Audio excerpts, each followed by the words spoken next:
प्यारे दोस्तों, इस चैनल पर आप सभी का बहुत बहुत स्वागत है। दोस्तों, आज जिस शख्स की कहानी सुनाएंगे दोस्तों, उसकी कहानी आपको रुला देगी। उसके संघर्ष की कहानी।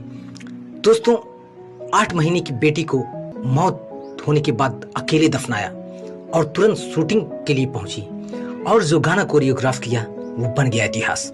ये एक छोटी सी झलक है उनके बारे में। दोस्तों, क्या आप मानेंगे, बेशुमार दौलत बटोरने वाली सरोज खान, एक वक्त ऐसा भी था जब इनके पास खाने के पैसे नहीं होते थे। क्या आप यकीन करेंगे कि दिवाली मनाने के लिए उन्होंने एक सुपरस्टार से 200 रुपए उधार मांगे थे। ये भरोसा करना नामुमकिन है, लेकिन ये भी सच है कि भारत में कोरियोग्राफी की जननी के नाम से फेमस हुई सरोज को एक वक्त काम मिलना ही बंद हो गया था। आज आपको बताएंगे सरोज खान के दर्द और बेहद कठोर संघर्ष और बाद में मिली बेशुमार शोहरत की कहानी, जो आपको मोटिवेट भी कर सकती है संघर्ष करने के लिए।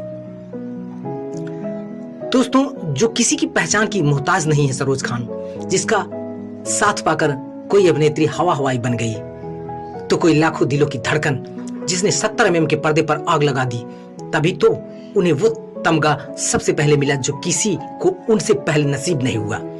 वह सबसे पहले भारत में कोरियोग्राफी की जननी यानी the mother of choreography in India कहलाई।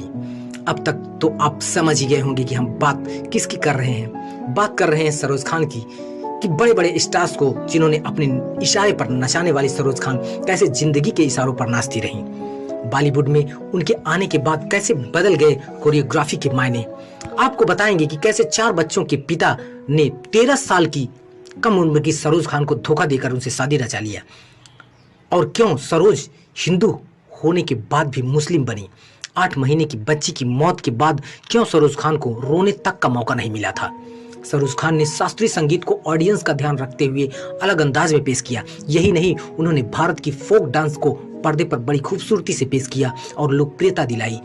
और तो और उनके टैलेंट को देखकर कैसे फिल्म फेयर एक अलग कैटेगरी में अवार्ड देने को मजबूर हो गया। आज आपको बताएंगे सरोज खान के दर्द और बेहद कठोर संघर्ष और बाद में मिली बेशुमार शोहरत की कहानी को आपको बताएंगे। दोस्तों, 3 साल की उम्र से उन्होंने फिल्मों में काम किया। सबसे पहले हम बात करेंगे सरोज खान के शुरुआती दिनों की। इनका जन्म 22 नवंबर 1948 को मुंबई में हुआ था। बचपन इनका नाम सरोज किशन चंद साधु सिंह नागपाल था, बचपन का नाम।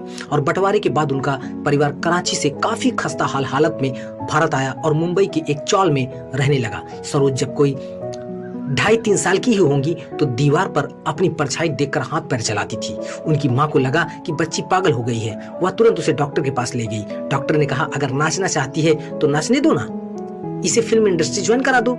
आर्थिक तंगी से परिवार गुजर रहा था तो परिवार ने सरोज को फिल्मों में भेज दिया। पहली बार नजराना फिल्म में वह श्यामा के रूप में नजर आई। इसके बाद 5 साल की उम्र में वह फिल्म आगोश में वह दिखाई दी। फिल्म के एक गाने में वह नन्ही राधा बनी। इसके बाद 10 साल की उम्र में उन्होंने पहला ग्रुप डांस मधुबाला के साथ किया। फिल्म 1958 में आई हावड़ा ब्रिज में। इसमें वह एक लड़का बनी थी और गाना था आइए मेहरबान। दोस्तों, जब इनके पिता की मौत हुई तब दुखों का पहाड़ टूट पड़ा। रोजी रोटी के लिए दौड़ धूप चल ही रही थी, तभी उनके पिता को कैंसर से उनकी मृत्यु होने के बाद 4 बहनें और सबसे छोटा साल भर का भाई आलम। यह था कि एक वक्त खाते तो दूसरे वक्त पता न था कि खाना मिलेगा कि नहीं। पड़ोस का भजिया वाला एक टाइम की बची हुई भजिया और ब्रेड दे देता था, उसी से गुजारा करना पड़ता था। अब सरोज थोड़ा बहुत कमाई कर रही थी, वही घर का सहारा था। 13 साल की उम्र में सरोज खान ने कोरियोग्राफी की तरफ रुख किया।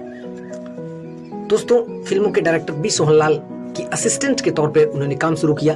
उन्होंने अपने senior dance director B Sohanlal के असिस्टेंट के तौर पर काम करना शुरू किया। वह उनसे कड़ी मेहनत कराते थे और घंटों उन्हें एक ही मुद्रा में खड़ा रखते थे, यहाँ तक कि आंखों की पुतली हिलाने तक की इजाजत नहीं थी।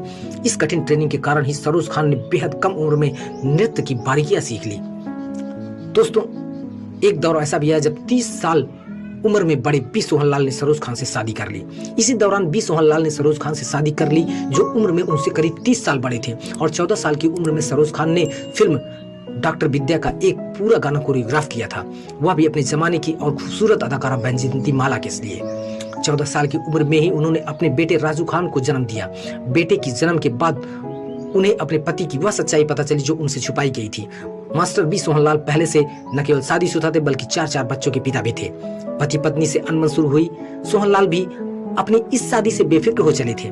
ये वह समय था जब उनकी दूसरी बेटी कुकू का जन्म हुआ, लेकिन उसके बाद उनके पति उन्हें और उनके 2 मासूम बच्चों को उसी हाल में छोड़कर हमेशा के लिए मद्रास चले गए। एक अकेली औरत यानी सरोज खान और उनके 2 छोटे बच्चे, जिसका माई बाप अब केवल सरोज खान ही थी।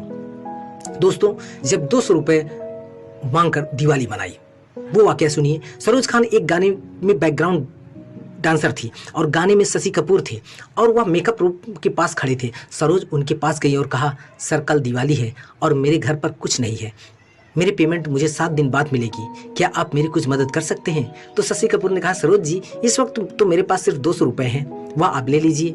इस तरह सरोज ने अपनी दिवाली बनाई। दोस्तों, सरोज खान के संघर्ष की कहानी रुला देगी, वो सुनिए। सरोज खान का एक दर्द ऐसा भी है जो उनके संघर्ष की कहानी को बयां करता है। साल था 1965। गोद में सरोज खान का 2 साल का बेटा और करीब 8 महीने की बेटी थी जो काफी बीमार थी। पति साथ तो छोड़ चुका था, इसलिए वह खुद सब कुछ संभाल रही थी। वक्त की बेरहमी देखिए कि सरोज की बीमार बेटी की मौत हो जाती है और बेशुमार दर्द के साथ अपने बेटे को गोद में लेकर और मर चुकी बेटी को आंचल में समेटे दफनाती हैं। बेबसी का आलम फिर ऐसा हुआ कि इस पहाड़ जैसे दर्द पर ठीक से आंसू भी नहीं बहा पाई और उसी शाम ट्रेन पकड़कर एक गाने की शूटिंग के लिए निकल पड़ी। पेट पालने की मजबूरी, छलनी कलेजे और बेइंतहा सदमे के साथ हरे रामा हरे कृष्णा की शूटिंग पर पहुंचकर उन्होंने जो गाना कोरियोग्राफ किया कि वह आज अमर हो गया। यह गाना था दम मारो दम। दोस्तों, बिजनेसमैन रोशन खान से दूसरी शादी उन्होंने की। फिल्म गीता मेरे नाम से उन्होंने स्वतंत्र कोरियोग्राफ के रूप में शुरुआत की। इस बीच उन्होंने 1975 में बिजनेसमैन रोशन खान से दूसरी शादी की, जिससे उन्हें बेटी सुकैना खान हुई। सरोज खान काम करती रही, लेकिन उन्हें पहचान मिलने में अभी लंबा वक्त था। दोस्तों, अब वाकया है हवा हवाई गाने की। फिल्म नगीना सरोज खान के लिए मील का पत्थर साबित हुई। इस फिल्म ने सरोज खान को श्रीदेवी को मैं तेरी दुश्मन गाने पर डांस कराया, जो काफी हिट हुआ। ये ऐसा था जैसे लंबे समय से गुमनामी में जी रही सरोज खान को ठंडी हवा का झोंका मिल गया हो। इसके अगले साल 1987 में मिस्टर इंडिया में उन्होंने एक बार फिर श्रीदेवी को कोरियोग्राफ किया और कोरियोग्राफ किया गाना था हवा हवाई। इस गाने ने श्रीदेवी को हवा हवाई नाम से पुकारने लगे। इस गाने ने सही मायने में सरोज खान को घर घर में लोकप्रिय कर दिया और इसके बाद उन्होंने कभी पीछे मुड़कर नहीं देखा। दोस्तों, पहले कोरियोग्राफर जिन्हें मिला फिल्म फेयर अवार्ड। दोस्तों, सिने नृत्य की दुनिया में सरोज खान के महत्व को सिर्फ इस बात से समझा जा सकता है कि उनकी वजह से ही बॉलीवुड में सबसे लोकप्रिय फिल्म फेयर पुरस्कारों को बेस्ट कोरियोग्राफी श्रेणी की शुरुआत करनी पड़ी। साल था 1989। असल में 1988 में आई फिल्म तेजाब में माधुरी दीक्षित पर फिल्माए गए गाने 1 2 3 का डांस इतना बेहतरीन था कि हर कोई देखकर हैरान था। डांस के स्टेप्स अनूठे और नए थे, जिन्होंने लोगों को झूमने पर मजबूर कर दिया था। यह अपने आप में अनूठी बात थी कि कोई पुरस्कार किसी की कला को देखते हुए के बाद खास तौर पर शुरू किया गया हो। तो दोस्तों, उन्हें फिल्म फेयर अवार्ड दिया गया। उसी साल अलग से कैटेगरी बनाई गई कि कोरियोग्राफी में भी दिया जाएगा, और वो सरोज खान की वजह से, इसीलिए उन्हें मदर ऑफ कोरियोग्राफी इंडिया भी कहा जाता है। तो दोस्तों, ये थी कहानी सरोज खान की। ऐसी और मूवीज या फिर बॉलीवुड के कलाकारों की कहानी के साथ हम हाजिर होते रहेंगे। अब इजाजत दीजिए, मिलते हैं अगले वीडियो में, तब तक के लिए धन्यवाद।